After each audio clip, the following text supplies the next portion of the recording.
সামনে নির্বাচনের আওয়াজ আসছে, সবাই প্রস্তুতি নিচ্ছে। তো একটা বড় ঘটনা দেখবেন আপনারা, যে যারা আমরা গণ অভ্যুত্থানে যুদ্ধ করছি, লড়াই করছি, আমরা তো নির্বাচন করব এবং এই আমরাই একটা ফ্যাসিস্ট হিসেবে হাজির হব এই সামনে নির্বাচনে। কিভাবে?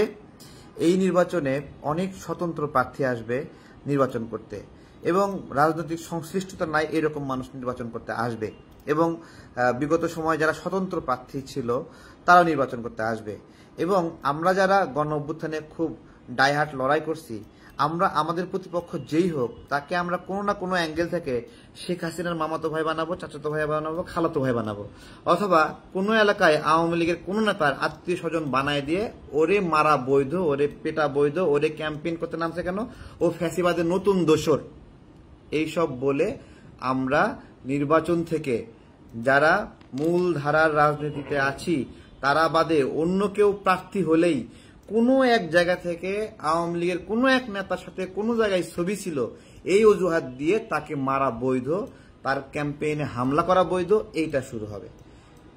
আমি একটু স্লো হইলাম, তাই না?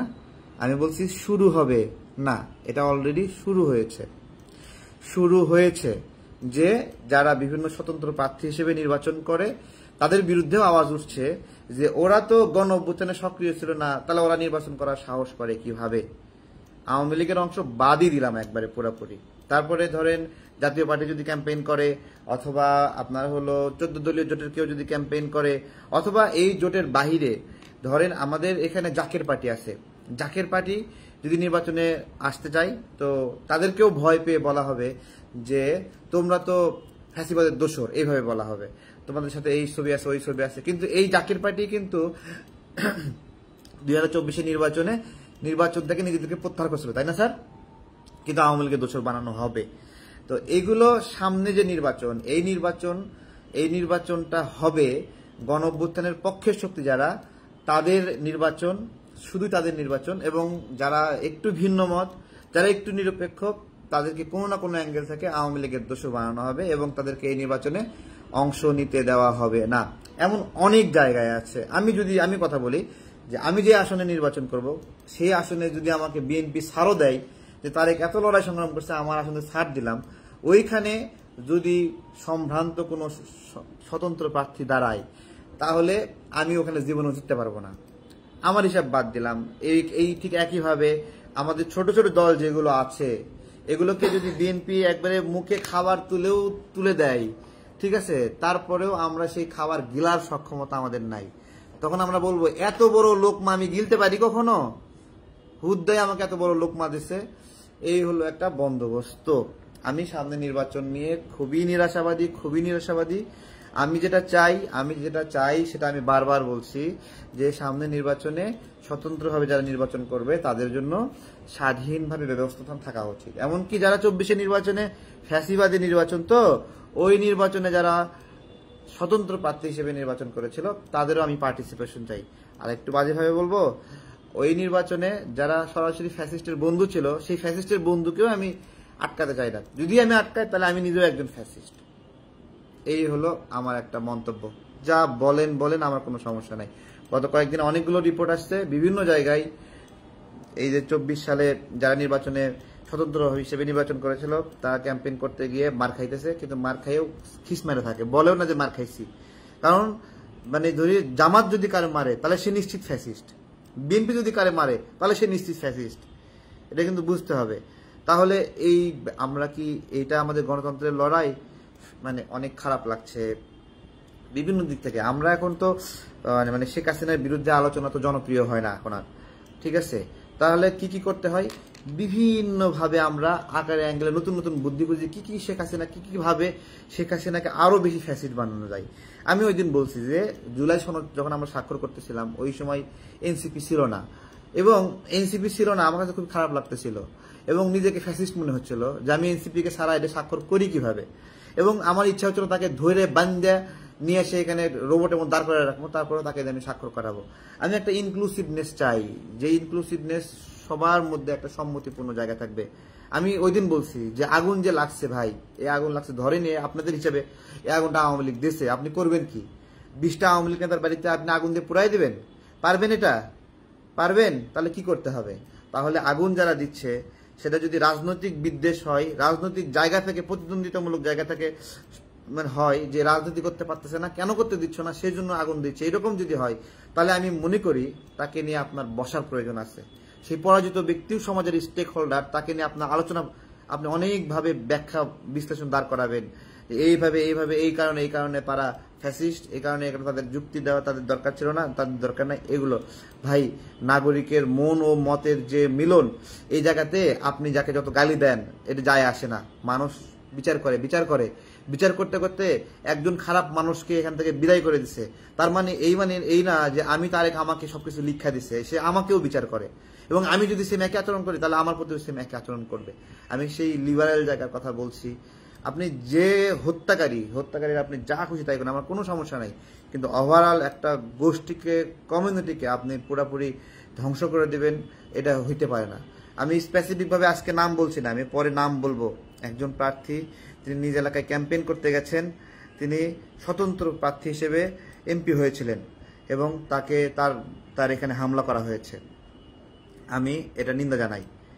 আমি এটার পরবর্তীতে ওপেনলি আমি এই জায়গাগুলোতে কথা বলবো যে কে কোথায় হামলা করছে। আমরা কোনোভাবেই কোথাও ফ্যাসিস্ট এই আচরণ হতে দেব না। এটা হতে পারে না যে আপনি স্বৈরাচার বিরোধী আন্দোলন করে বিজয়ী হয়েছেন থেকে আপনি সেখানে কাউকে ভোটে দাঁড়াতে দেবেন, আপনি কোনো প্রতিদ্বন্দ্বী চান না। প্রতিদ্বন্দ্বী না চাওয়াটাই একটা ফ্যাসিস্ট আচরণের লক্ষণ, আপনি যত বড়ই যাই হন। ঠিক আছে, এটা আর কি সামগ্রিকভাবে আলোচনার বিষয়।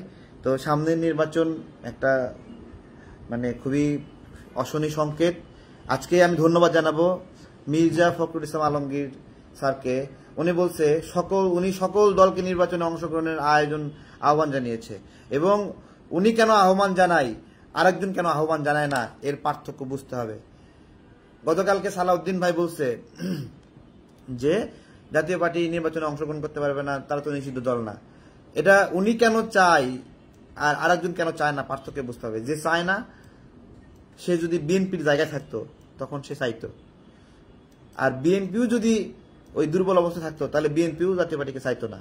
তাহলে জাতীয় পার্টিকে চাওয়া না চাওয়া কি? জাতীয় পার্টিকে চাওয়া না চাওয়া শুধুমাত্র প্রতিদ্বন্দ্বিতায় টেনশনের কাছ থেকে, তারা অনেক বেশি ক্রাইম করছে, মানে সবকিছু, এটা কেউ কখনো প্রমাণ করতে পারবে না। ঠিক আছে, ওটা ছিল না আমাদের পাশেই। আমি তো বলছি ছাত্র সমাজের মামুন ভাই আমাদের সাথে আন্দোলন করছে জাতীয় পার্টির, তাদের মানে আমি 1 ডজন নেতাকে দেখাবো সরাসরি গণভোটে অংশ নিয়েছিল। তো শুধু প্রতিদ্বন্দ্বিতার জায়গাতে সামনে নির্বাচন, যদি সামনের নির্বাচন ইনক্লুসিভ নির্বাচন না হয়, সামনে নির্বাচন যদি অংশগ্রহণমূলক নির্বাচন না হয়, সকল দল যদি অংশগ্রহণ না করে, তাহলে এটা বিএনপির জন্য একটা দুর্ভাগ্য হবে। বিএনপি একটা গার্ডস রাখে, যত দল আসুক সে নির্বাচনে জয়ী হবে। এই গার্ডস রাখার কারণেই আওয়ামী লীগ তাকে নির্বাচনে পাঠ হতে দেয় নাই, এই সাহসের জন্য দেয় নাই। তাহলে সেই বিএনপি তো এখন ভয় পাওয়ার কথা না, সেটা এখনো জয়ী হওয়ার গার্ডস রাখে। সে গার্ডস রাখে দেখে তো আওয়ামী লীগ সঠিকভাবে নির্বাচন দেয়নি, তাহলে সে এখন পরাজিত হবে কেন? হবে না, তার ওই গার্ডস আছে, এবং সেই জন্যই সে ওপেনলি বলে সকল দল নির্বাচনে অংশগ্রহণ করুক। এবং দেখেন 6 মাস আগে এটা বলা আমার জন্য সহজ ছিল না। আমি এখন বলছি না, শুধু আমি বলবো না, সবাই বলবে, যতক্ষণ না পর্যন্ত সকল দলের অংশগ্রহণমূলক নির্বাচন না হবে আপনি বিচার করেন। আমি বলতেছি যাকে অপরাধী প্রমাণ করেন, আপনি যা খুশি বিচার করেন, আমার কোনো সমস্যা নাই, কিন্তু একটা রাজনৈতিক দল মতকে এই তথ্য প্রযুক্তির যুগে, এই আধুনিক যুগে আপনি থামাতে পারবেন না। ওই নচ্ছি বাহিনীর যুগে জার্মানির হিসাব বিভিন্ন কিছু দেখাবেন, ভাই ওগুলো খায় না এখন আর, ওগুলো পুরান হিসাব, পুরান বন্দোবস্ত, ওগুলো সোশ্যাল মিডিয়া আছে। আজকে যে হিরো কালকে সে ভিলেন। এই কত বড় একটা মানে হিরো হলো হান্নান মাসুদ, ও কি করছে, ওর কয়েকটা সমন্বয়করে চান্দাবাজকে উদ্ধার করতে গেছে, কট খেয়ে গেছে। মানে বাঘ বিলাই হয়েছে নি বলেন, হয়েছে নি, হয়ে যাবে। এখানে কারো যে আজীবন কেউ হিরো না, আজীবন কেউ ভিলনও না। তো এগুলো বুঝতে হবে। আমি আবারও বলতেছি, বিচার যা খুশি করেন, আমার কোনো সমস্যা নাই, সঠিক বিচার করেন, ন্যায় বিচার করেন, খারাপ লাগবে, কিন্তু আস্তে আস্তে আপনাকে সব মানতে হবে ভাই। জনগণ, আপনি যদি স্বাভাবিকভাবে না মানেন তাহলে একটা বড় যুদ্ধ হবে, গৃহযুদ্ধ হবে। আমি বললাম পরাজিত ব্যক্তির জন্য সামাজিক চুক্তি থাকতে হবে। সে পরাজিত কি আচরণ করবে, কতটুকু স্পেস পাবে, তার প্রতিও ন্যায় বিচার প্রয়োজন আছে। তার সুস্থ হওয়ার জন্য স্পেস প্রয়োজন। যারা এগুলো অস্বীকার করছেন তারা গণতন্ত্রকে অস্বীকার করছেন। যে ফ্যাসিস্ট সারাক্ষণ গালি দিচ্ছেন নিজের মনের অজান্তে নিজেরাই ফ্যাসিস্ট হয়ে গেছেন। আজকে খুব বলবেন সুন্দর করে, বলতেছে যে জামাতের নেতা বলছে আওয়ামী লীগকে বুঝতে হবে জামাত তাদের দুশ্মন না। দেখেন কি সুন্দর করে বলতেছে। কেন বলতেছে? আওয়ামী লীগের ভোট পাওয়ার জন্য বলতেছে, তাই না? তাহলে আওয়ামী লীগ আপনার দুশ্মন না, কিন্তু ভোটে আসতে চাইলে ল্যাং মারবেন, আসতে দিবেন না। কেন? দ্বিমুখী আচরণ কেন? সাহস রাখেন না, হিম্মত রাখেন না, গার্ডস রাখেন। জনগণ কাউকে ফেলে দিলে আপনি আটকে রাখতে পারবেন না, আর কাউকে তুলে ধরলে আপনি ঠেকায় রাখতে পারবেন। আর ঠেকাতে গেলে সেখানে তো বিগ্রহ হয়, তাই না? তো যারা বলছে আরো বলবে, আওয়াজ হবে, কথা হবে, ইনক্লুসিভ নির্বাচনের জন্য কথা হবে, অংশগ্রহণমূলক নির্বাচনের জন্য কথা হবে, আওয়াজ উঠবে। আমি বলছি দেশের মানুষ আওয়াজ তুলবে, কেউ আটকাতে পারবেন না। যারা হামলা করছেন বিভিন্ন জায়গায়, যে নির্বাচনে বিভিন্ন স্বতন্ত্র প্রার্থীরা অংশ নিচ্ছে, আপনারা এই হামলা আপনাকে ডুবাবে, আপনি জীবনেও জিততে পারবেন না হামলা করে। সোশ্যাল মিডিয়ার যুগ, কেউ হামলা করে জিততে পারবেন না। বিএনপির সাপোর্ট নিয়ে স্বতন্ত্র প্রার্থী, বিএনপির সাপোর্ট নিয়ে ছোট ছোট দল, কেউ জিততে পারবেন না। সঠিক রাজনীতি করে আসে জিততে হবে, সত্যিকারের জনগণের প্রতিনিধিরা নির্বাচিত হতে হবে। ওইটাই হলো গণতন্ত্র। সিস্টেমে মায়ের প্যাচে ইনু মেনুন না স্যার, ইনু মেনুন। আমি তো বলতেছি ততদিন আমি এমপি হতে চাই না যতদিন জনগণ আমাকে চাইবে না। আমি চাই না, আমার দরকার নাই। আমরা ওইভাবে বিএনপির সাথে কোথাও নিউজ দেখছেন যে আমাদেরকে আসন দেবে, সিট দেবে, কোনো কথা আলাপ আলোচনা দেখছেন কোথাও? কেউ দেখেননি। কিন্তু আমাদেরকে ভালোবাসে, আমাদের কাছে তালিকা চাইছে, কিন্তু আমরা গুরুত্ব সহকারে এটাকে ইম্পর্টেন্স আকারে দেখতেছি না। ওই দিন এমপি হওয়ার জন্য খায়েশ করবো, যেদিন জনগণ আমাকে বলবে যে আমি তারেক ভাই আপনি আগায় যান, আপনাকে এমপি হতে হবে।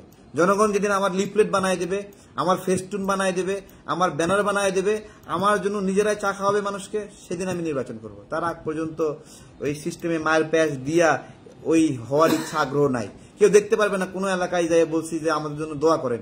আমরা কারো দোয়া এখনো চাই নাই। হ্যাঁ, কোনো ঈদের পোস্টার লাগায়নি যে অমুক ভাইয়ের পোস্টার, প্রচারে জনগণ। আরে বাবরে, নেতা নিজের পোস্টার নিজে লাগায় আর লেখে প্রচারে জনগণ। অদ্ভুত না স্যার?